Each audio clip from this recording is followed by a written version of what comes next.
Hello, hello, hello. Welcome to episode 3 of Who Can It Be Now with Marilyn, Alauria. I am your host, psychic medium, teacher, and coach. And I have to say, I'm having a lot of fun sharing these stories, and I hope that you're enjoying them too. If you are, please do subscribe and share this podcast with your friends. So today we're going to be talking about clairvoyancy, clear seeing. And what's been so challenging for me in this podcast, I'm really loving just sitting down and sharing these stories. And then I'm like, oh man, you got to go back to your journals and really pull out all the fun stories so you could share them and teach the things that were happening to you. And I need to make time for that, and which I will.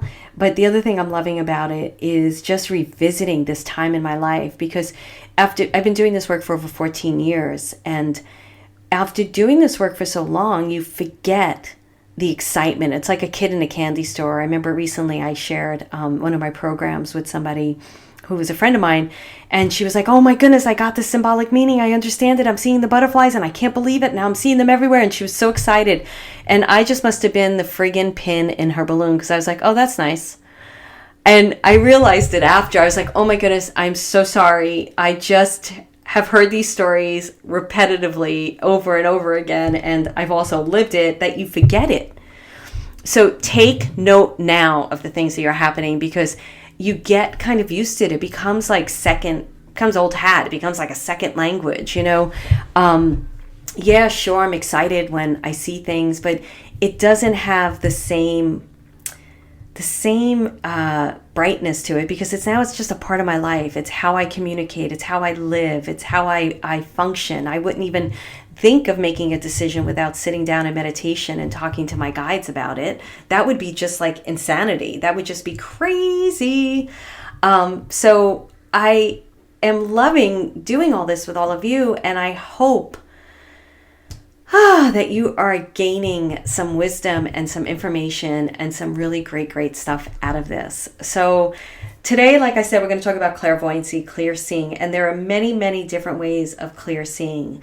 So you can see in different ways, like you could see third eye projection. A third eye projection is as if it's in your third eye, which is your behind your brows. That's your third eye. People will have the technical scientific terms. I don't have any of that right now, and it's not going to come to me. It's that space between your two brows. It's back there, but your chakras are like rooms. Really super important to know that. So your third eye chakra, that's where it lives, behind your brows. Okay, we'll just say it for that. And somebody else can be like, she's so wrong, but whatever. That's where it is for me. It's indigo. And third eye projection is when I'm seeing something projected out in my room that isn't really there. So if all of a sudden I'm in a reading and Spirit's showing me a bunny rabbit jumping by, it's a third eye projection because it's coming from my third eye, but it's projected out into the room. It's almost like you're seeing a video of something. It's very one-dimensional. It kind of just sits there. That's third eye projection. The other way of seeing is inside your third eye. So you could be closing your eyes and you could be into that little chakra room, and they're showing you symbols or people or chairs or whatever you see in that particular room. Or it could be physical manifestation. And that's when you're actually seeing a person or a physical, let's start with spirits that are deceased. You can actually see the person as if they're alive. So I'm going to tell the story about the first time I saw somebody, and it was like 3-dimensional, as if they're really there. They show up in the physical and then they disappear. And there's other ways too, that it could be you're walking down the street. I don't know how many of you had this happen, but it happened to me all the time, and it happens to me all the time. And you're like, what's that guy doing over there? And then you turn back and it's a lamppost or it's a hydrant. Oh my goodness, it's been happening so much these days again. And I love when that happens, because I know I'm reopening up this avenue to deceased loved ones, because I kind of stopped doing that for a while, and I'll explain that later. I know I keep doing that to you, and I'm so sorry, but there's so many stories that I want to tell. So anyway, so it could be you're walking down the street and you're like, out of your peripheral, you're like, what's that guy doing there? And then you turn around and it's a hydrant. Well, because your brain says that can't be there. It's not there.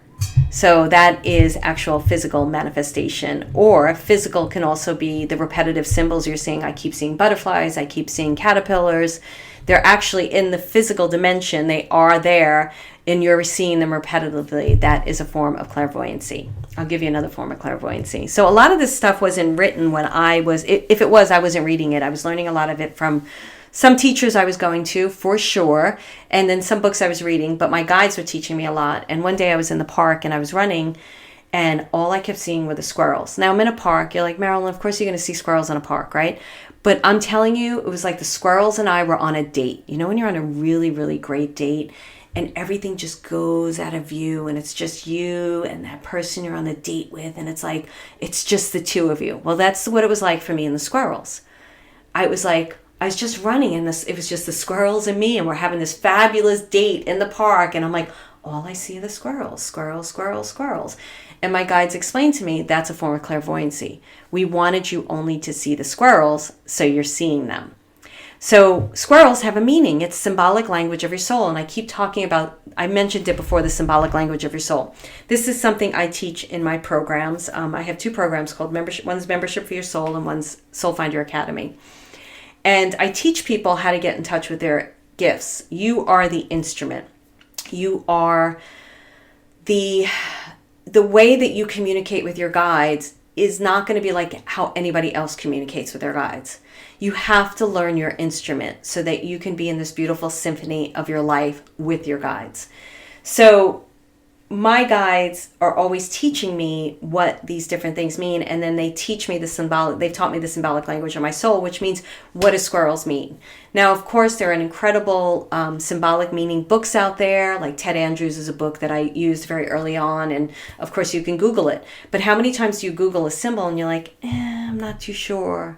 Or I get this one in a lot of my things, like, oh my goodness, I Googled the crow and it means someone's going to die. What do I do? And then people get frightened. And I'm like, when I hear the whole story, I'm like, that's not what that's about at all for you. So I teach people how to apply what's going on in their life at the moment and past experiences and everything on how they can be in that symbol and learn what that symbol is, because your guides speak to you in vibration. The universe speaks through symbols and vibration. Everything is energy, and we interpret it through words. And because we have this whole history and experiences with different symbols in our life, like butterflies and blue skies and rain, our guides are speaking to us specifically through those symbols so that we could understand it for ourselves and understand what it means. So, squirrels are a lot about playing. Are you playing enough? Are you having fun? So on and so forth. So those are different ways to see. That's clairvoyancy. Clairvoyancy is an incredibly cool gift. All the gifts can be layered on top of each other. I could be having a clairvoyant experience, seeing something, but like I've told you before, in past, deceased people would come in and I'd feel what they want me to feel, or I could be hearing what that symbol means. When I first started doing readings, I would go into a reading and I'm clairvoyant, clairaudient, claircognizant, and clairsentient, and empathic.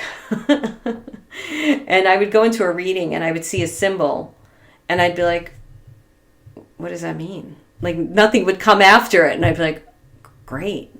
And if I said it to the person and they didn't know what I was talking about, there would be like, that dead air. So I said to my guides, you cannot do that to me in a reading. You cannot give me a symbol that's important to the reading and not tell me what it means. So we made a deal and they stopped doing that. But it's very important if you're a reader to share the symbols, because once I was in a reading and the woman's mother came through, and she handed me, at the very end of the reading, the mother handed me a banana. And I'm like, I am not going to tell this girl that I have a banana in my hand. But I had to. I made a commitment to say whatever came. And I said, she just handed me a banana to give to you. And she started laughing. And she's like, my mother was always giving me bananas when I was leaving the house. So you never want to question what comes through and stuff if you're practicing to be a reader. But even in your own life, you want to learn your own symbolic language of your soul. So that's laid in clairvoyancy, but you could have clairaudient symbols, you could have empathic symbols. There's so many ways. So we will dive more in, but let's talk about my stories around clairvoyancy. So precognitive dreaming is when you dream of something and then it comes true. And I didn't realize this until later on, that I was having precognitive dreams as early as around 3 years old. Because I used to dream about these little men with no legs and no arms, and they were like these little wooden men, and they would be stomping on my chest. And it was a recurring nightmare that I had. But usually when I woke up from that nightmare, I had a fever. And when I got older and understood it, I'd be able to say to my mother, take my temperature, because I knew I was getting sick. They were showing up and letting me know they were sick. My brothers loved teasing me with all my stuff that when I was younger. And I'll never forget once sitting in the bedroom with them, and one of them got a gift, like these little men, and they took them out and they were like, do they look like these, Marilyn? Are they like these? And it freaked me the fuck out. And they loved doing that to me. My brothers, I have 3 brothers. 2 of them don't really subscribe to what I do. One of them calls me psychic. So I'll probably be sharing a lot of stories from my childhood, and they'll be like, that didn't happen, or she's crazy, or whatever that stuff is. But no matter, some of you may relate to this, like, oh yeah, that sounds like my family. I had to let all that stuff go. They are who they are. I love them for who they are, but I'm me, and this stuff happened. So that was one of the first precognitive dreams having, but I didn't know that that's what was happening. My mother wasn't sitting me down going, oh, you're having precognitive dreams. She didn't know either. Although this ability does run in both sides of my family. So it wasn't until in my late 20s, I was living in Soho, and I went for a job at NBC Olympics. It's the job I mentioned before.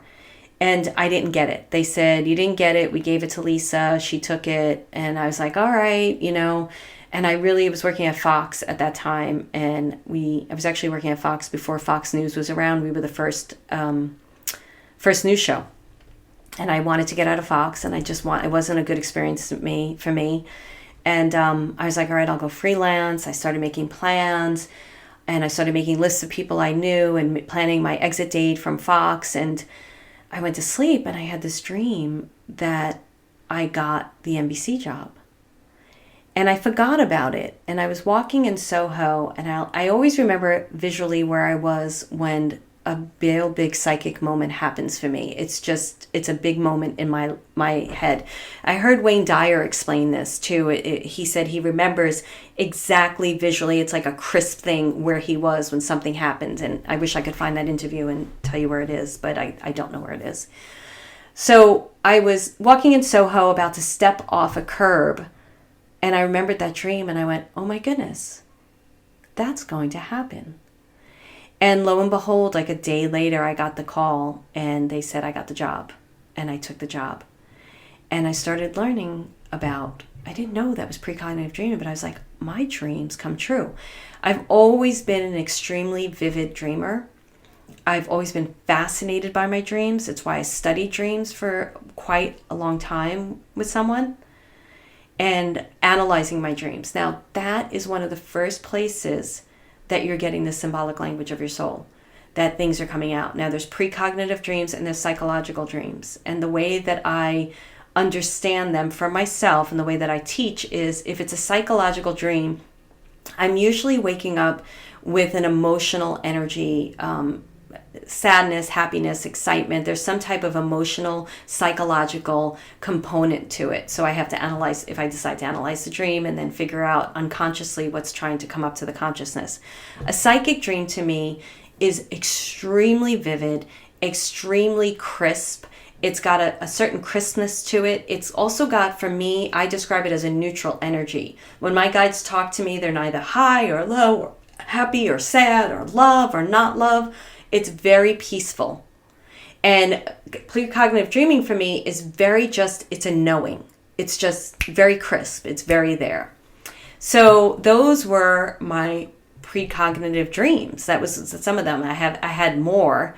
And like when I was working at Tony and Tina's wedding, I met Chris. And there was all this stuff telling people like, Chris is not, for you, or there were these rumors around Chris and all this nonsense. And my heart just went to him, and we barely spoke. And I had a dream that explained his life story to me, and why he was the way he was, and why people thought what they thought about him. And I'll never forget when we finally sat down and we were hanging out one night and we talked, and he shared the truth with me, his story, and it was everything they told me in a dream. So it's a really incredible gift, and I absolutely love it. Another time I had a precognitive dream. I was obsessed with this guy in the park. I was a little bit of a stalker, kind of obsessed. Like, not really, but, well, yeah, when you get, like, you're, like, really into someone. They're called energetic relationships, and it can be where you're, like, having an energy with someone, but you barely even speak to them. So it has to do a parallel time. There's so much unpacking into this. You're probably like, girl, will you just get to it? Or can you tell me about that? But anyway, so there was this guy in the park, and I was like obsessed with him. And I finally found out who he was, and I kind of got introduced, didn't really get introduced to him, but I knew who he was. And I think I friended him on Facebook, and that was like embarrassing. And then I had a dream that it was never going to happen, ever. And I was able to let go, because I was like, oh, that was a precognitive dream. That wasn't a psychological dream. That was, and he was in many of my dreams, and he was the type of guy, I'd be out at a restaurant and somebody would be saying, who's your true love? And I looked up, I swear to you, and there he was crossing the street. And I was like, oh, that's him, it's him. And then I had the dream, and it was like, nope. And I let it go, and it was gone, and goodbye. Even unfriended him. Anyway, so those are how clairvoyancy and precognitive dreams can happen. And clairvoyancy can also show up in repetitive symbols. Now, I get this all the time with my students, all the time. What does 1111 mean? What does 2020 mean? What does blah, blah, blah mean? 1212, And if you're seeing repetitive symbols, you need to pay attention to them, because spirit is communicating to you through those repetitive symbols. I kept seeing 354 everywhere I went. 354, 354, 354. And that was the address I grew up in. And it was really kind of a traumatic, wasn't kind of a traumatic childhood. It was a traumatic childhood. So whenever I saw that number, I was like, oh, fuck, that's not good. And it wasn't until I learned what numbers mean that it actually was a good number for me. It was actually meant a breakthrough, an expansion, a growing tool. Something big was going to change. Something good was going to happen, because it actually adds up to a 12, which is new beginnings and partnerships, which adds up to 3s, which is mind, body, and soul. So it's Trinity for me, which is, mind, body, and soul coming together. So it's a very, very powerful moment. But because I had this association of my house, which is the symbolic language of your soul, but really my whole upbringing was, I don't regret any of it. It wasn't an easy upbringing, but it was an upbringing that brought me to my work today. So it's all powerful. It's all spirit. It's all soul. So that number has an incredible thing for me. So now let me talk about the first time I saw a real deceased person. I was in Baja Fresh, and thank you to my guides for showing me it in Baja Fresh, because if it was in my living room, I think I would have shit my pants. And I was sitting there talking to this girl, and we're having a conversation, and I was telling her what was happening to me, because this was opening up and it was scaring the crap out of me, and I didn't know what to do with it. And I was like, I see, people, and I hear things and I feel things, and they shake my bed, and they turn on my TV when the TV hasn't worked in years, and they lock me in rooms, and all this stuff was going on. And she looked at me and she started laughing, and she's like, I see dead people, like from the movie The Sixth Sense, which it wasn't funny at all. I was really kind of freaking out. And above her head, this head appeared of this spirit. And I knew it was her dad, because her dad had passed away. And I looked at it, and this one was white, so it wasn't colored in. And then it just dissolved and went away. And I'm so appreciative that they did that there, because if they did it anywhere else, I really, at that point in my life, I was not comfortable with any of this that was going on. I was intrigued. I knew it was the piece of the puzzle that I had been searching for so long. But excited? No. Calm? No. Happy? No. It was I felt so different than anybody else around me at that point, that I'm really glad that they did that in Baja Fresh. And if those of you who don't know Baja Fresh, it's a Mexican restaurant in California. It's got really good ingredients, really healthy, I don't know. I liked it. I don't know what you think about Baja Fresh. So at this point in my life, I saw physical manifestations at other times too. And I was told by a medium, and this feels like truth, that if you see physical manifestations in the daylight, it means that you're, of course I want this to be true, you're superbly gifted. So when I heard that, I was like, oh, good, I'm superbly gifted. Because at that point when I heard it, I was studying and already a full-time medium. I don't know that that's true, but I really enjoyed hearing that. I really liked it. So I want to tell you the story of the hand. I have so many clairvoyant stories because clairvoyancy was one of the first gifts that opened up for me. So I'm going to tell you the clairvoyancy story first. When I was studying dream work, I always knew my dreams were powerful and they were trying to communicate something to me, but I couldn't find anybody who could really explain them to me. And when I was 13 years old, I tried to run away from home. And I ran away with two friends and we went to the park, and my father found us, and really we didn't run away, but it was one of those teenage moments. And my father had made me go to therapy because he had recognized that something was wrong, and I'm very grateful for him for that. And my father's no longer with us, but he was the cause of a lot of my trauma. And so I went to a therapist, and all I wanted to do was talk about my dreams because they were horrific. They were nightmarish. I had psychic dreams that I didn't know were psychic dreams, where I would levitate out of my body and float around my room. This was a recurring dream, and something was trying to get me and catch me, and I'd wake up screaming and crying. I was terrified. I couldn't sleep at night because spirits were trying to communicate with me, and I didn't know it, so I'd be taking like NyQuil to try to get some sleep, or my mother would give me an antihistamine to try to get some sleep. It plagued me like crazy. So dreams were always, always fascinating to me. They were just part of clairvoyancy, was the thing that I knew. So when I started, I know I'm not at the story of the hand yet. When I started studying dream work, I was in my mid-20s, and I learned what clairvoyancy was. I went to my first psychic, and I sat down with him, and I was studying acting at the time, and again, hoping that I was going to be told that I would be an actress, and instead I was told I was clairvoyant. But it felt like I came home. It felt like a truth. It felt like somebody lifted the curtain and showed me my life. And I was fascinated by it and wanted to learn more. And I went to the bookstore. And in dream work, the dream teacher I was studying with, she would always try to get me to squat with my feet flat on the ground. And she told me that if I was able to squat, I was in my power. I was in my center. And I would always fall over. Always fall over.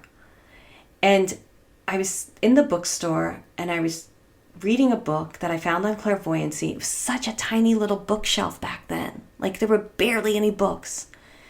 And I finally found a book on clairvoyancy, and I'm reading it, and I'm like, oh my goodness, this is so interesting. And I look down, and I'm squatting, feet flat on the ground. And I knew I discovered a piece of me that had been lost for a really long time. So clairvoyancy was super, super important to me. But again, I didn't realize what was happening to me as a kid until I got older and realized who I was. Until I came home to myself and learned you're a psychic medium, you're a teacher, you're a spiritual person. And I can't say enough with these stories. There's so many of us out there. All of us are gifted. The veils between the dimensions, they are so thin. Time is so blurred right now. The timelines, time doesn't even exist.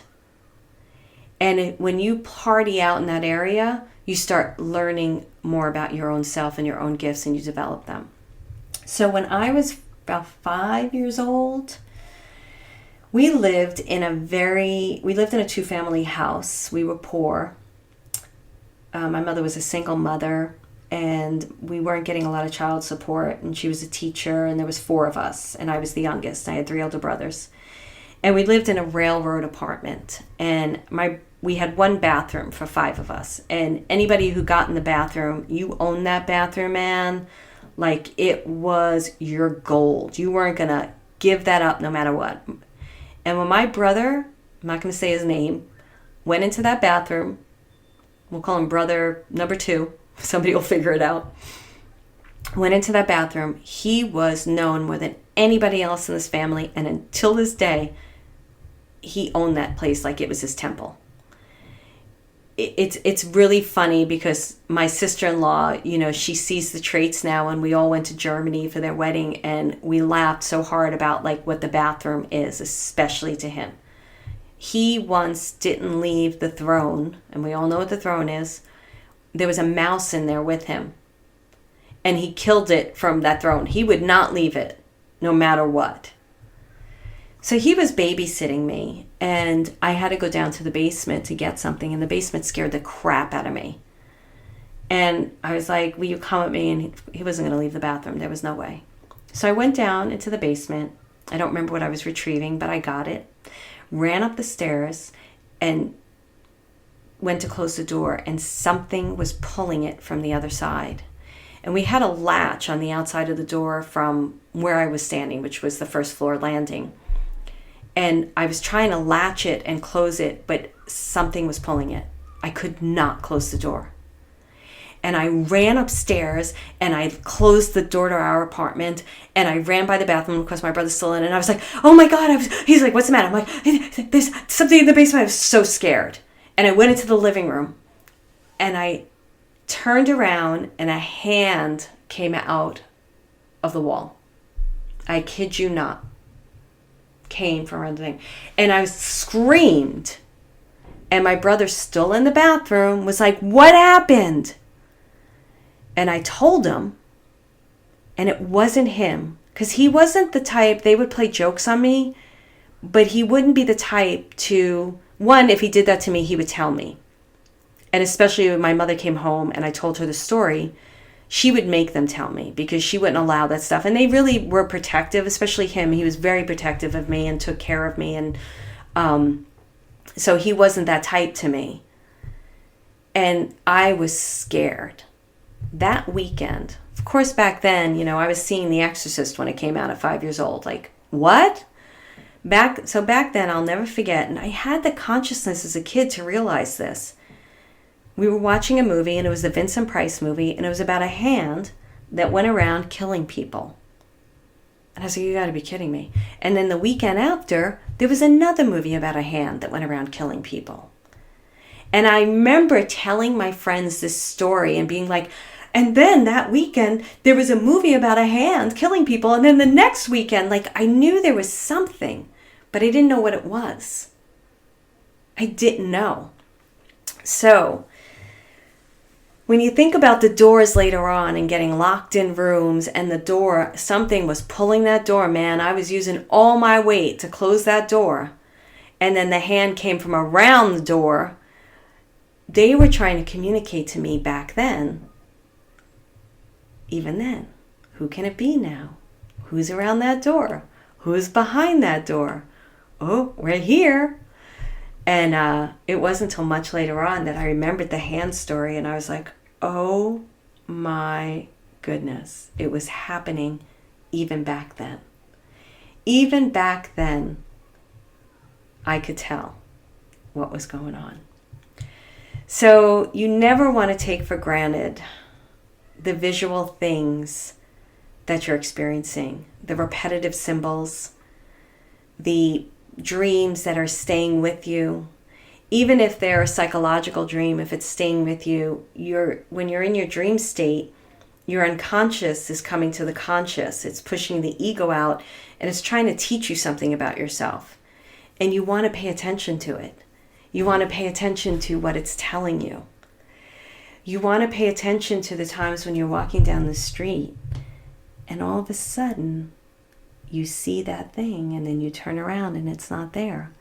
I live in kind of in the woods now, and there was a gargoyle in the tree. Now, it wasn't hung there. I could see it. And I'm seeing this more and more now, and probably because I'm recording this and it's very, very close to Halloween, and it's Halloween 2020, which is, we all know that year. And I know that even more so than ever, they so want to make their presence known. I also know when I say time is blurring, we are jumping dimensions. Time is not linear. And we live a linear time frame. But when we get really into our spirituality, or whatever you want to call it, and we get deep into it, we can jump timelines. We can jump dimensions. We can forget about timelines, and it starts blurring. And you start seeing things that aren't necessarily in our physical 3D world. So pay attention. Don't be scared. Don't let it in your house. It's like, you're not coming to my house. Get the heck out. But don't be afraid of it. Recognize it as a part of yourself that's opening up, that you're seeing a part of yourself. When I was younger, and I'm remembering these stories now as I'm sharing them with you, which are so much fun to me. And I'll get more organized with my storytelling, I promise. Maybe. I remember being up on the stairs. So we lived in a 2-family house. So the bottom floor was tenants, and then we lived on the upstairs.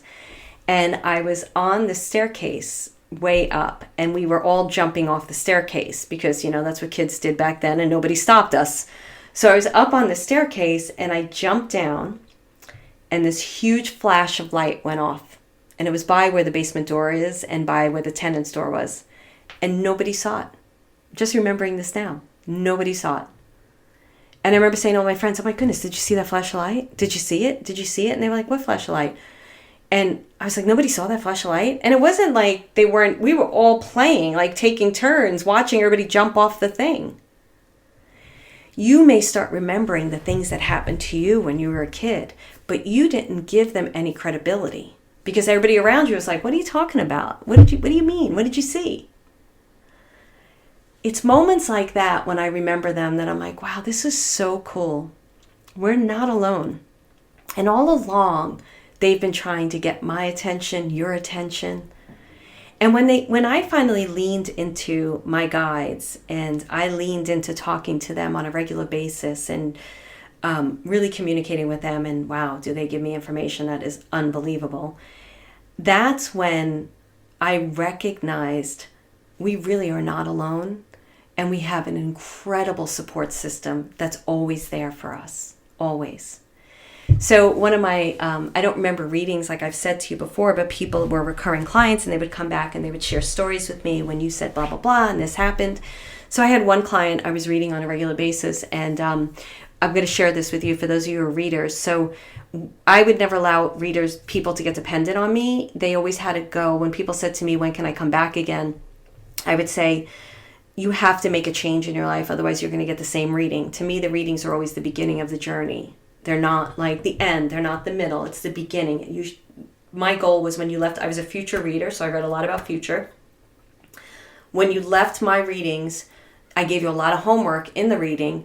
It was up to you to then take what you like and leave the rest, because that's super important. You're in control of your life. Take what you like, leave the rest, and then do some of that stuff and live it to make your life even more colorful and what you wanted it to be. So I had one woman in front of me, and her father came in, and he handed me, and this is a clairvoyant thing, he handed me a fishing pin, but it was upside down. So I could see the pin part, right, when a pin is upside down, but I knew it was a fishing pin because he kept saying it's a fishing pin, it's a fishing pin. And he put it in my hand, and he had me hand it to her, and I said, with my hand outstretched, he's given me a fishing pin. It's upside down. He wants you to have it. So she knew me enough to trust that message. And she went home to her mother and she said, do you have any of Daddy's stuff? And she's like, no, I got rid of everything. But the woman knew to trust me enough and to not trust her mother.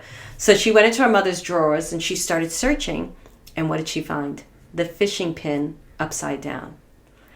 So it was moments like that, and I really, maybe some of my clients will come around and start giving me more stories so I could remember them.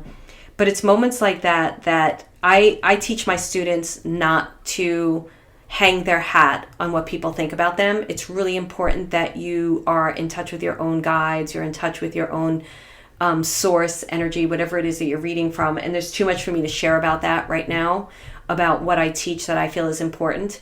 But I don't hang I learned early on not to hang my hat on whether you loved me or didn't love me, because it's just not a great place to read from or do this work from. You have to do it from spirit and from your connection to your soul and connection to your guides.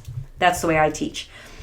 But that was one of those moments where I was like, because it was very early in my career, and I was like, wow, that's cool. That's really cool. I'm so glad. And it was moments like that that led me to believe, wow, there is something so much greater than us out there. Because a lot of my readings, people didn't know what I was talking about. A majority of it, you definitely had to say stuff that they understood so that they could trust you.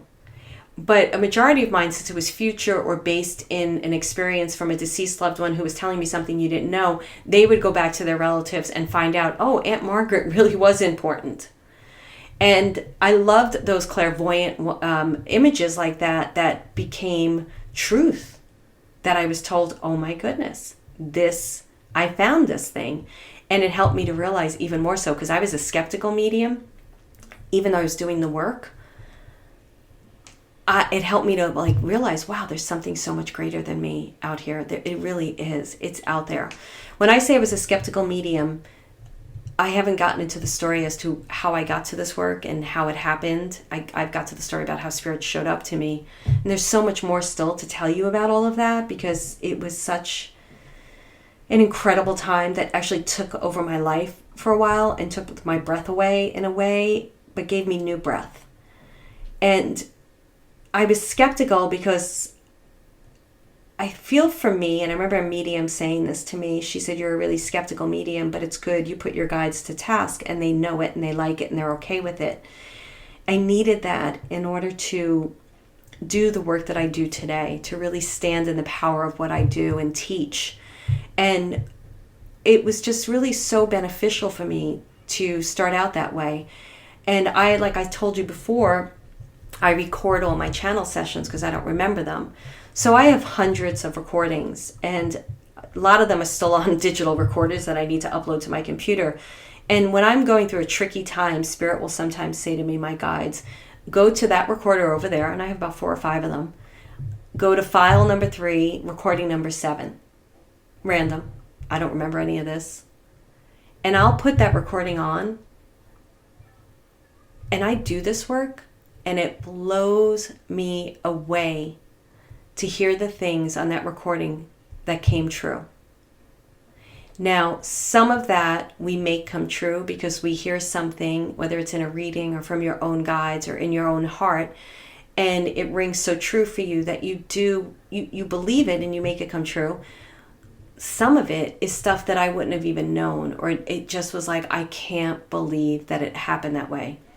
And it's moments like that, and I've had so many of them, and I share these with you so that you can have them and trust that there's something out there so much greater than us that is supporting us on this journey.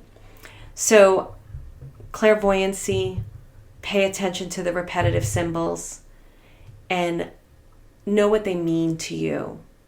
Two of the questions you can ask yourself when you see a repetitive symbol is, what was I thinking about before I saw the symbol? Because it's answering a question. It may not give you the full answer, but that's a whole other teaching moment. What was I thinking about when I saw the symbol? What do I feel about it? What do I feel about it? And what's my memory of it? What's my memory of it? I believe I talked a bit about ants. I'm going to have to take really good notes about these podcasts, or I'm just going to repeat things. So repetition's good, Spirit just said, because it teaches you again and again. We learn through repetition. This is not a language that you learn just by trying it on one time. It becomes a lifestyle. It becomes who you are. So, not really sure what next episode's going to be, but I'm sure we're going to start introducing some of the ghosts that I've met. And we will do that talking a bit about empathic ability. So who can it be now? Let's open the door and see. I'll see you next time. Remember, if you like this podcast, to subscribe, share it, and rate it. Thank you so much for listening.